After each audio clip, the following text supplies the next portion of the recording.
Today I'm going to share with you my favorite and probably the best chess opening when you're playing as black.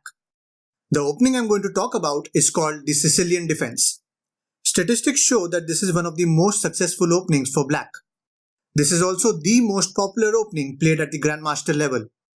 I'll be showing you all the different variations, moves, strategies and ideas behind this opening, so stay tuned till the end and keep watching Chess Talk.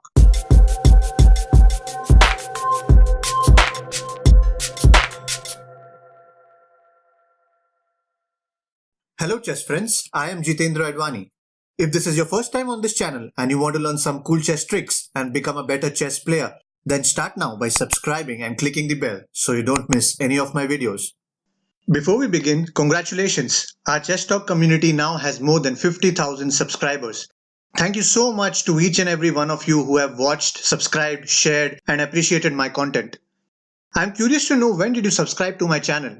Let me know in the comments at what time did you hit that subscribe button. Coming to the opening, look, Sicilian is one of the most versatile openings for black with tons of different variations.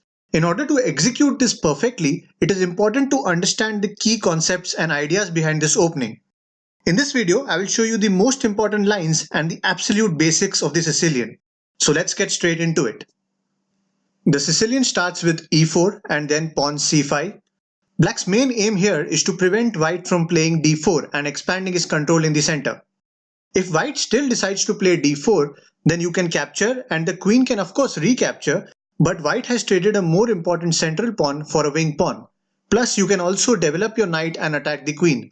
So it's a better position for black. Going back, in this position, white also has the option to play c3 to advance this central pawn on the next move. But by playing this, he actually takes away the best development square for this knight. So as black, you can take advantage of this by either playing knight f6 or you can play d5 to attack this pawn. So that's the reason why white generally does not play c3.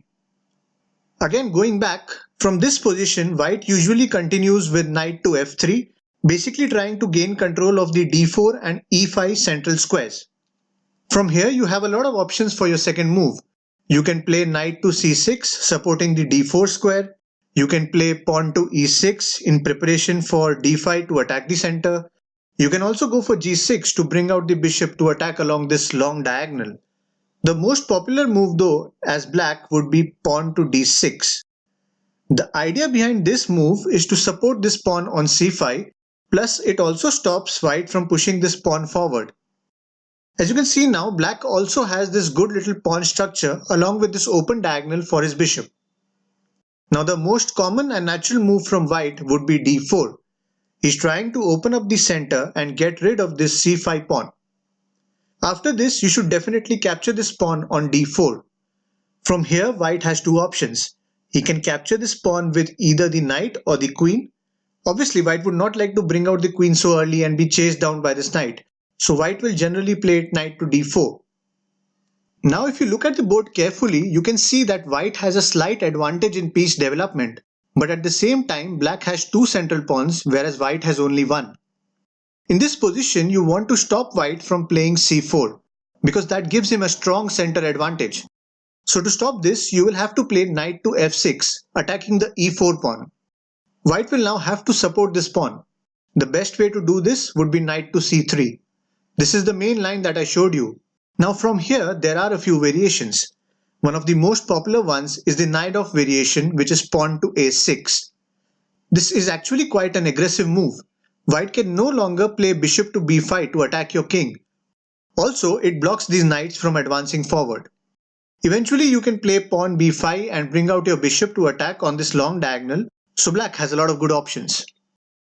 Another variation we are going to look at is the classical variation, which is knight to c6. White can capture this knight and black can recapture with this pawn. After this, you can push your pawns forward to gain central control. Let me show you another variation, the Sicilian dragon, which is played by the move pawn to g6. As black, you can take out the bishop to g7 and castle kingside and build a strong defense that way. So there are a lot of different ways in which black can play the Sicilian. I would like to know which is your favorite chess opening. Let me know in the comments below. Let me know if you have any questions or thoughts to share. Hit the thumbs up if you liked the content and don't forget to subscribe for more such chess videos. For some interesting chess tips, tricks, and puzzles, you can like my Facebook page. Links are in the description box below. Thanks for watching, and I shall see you in my next video.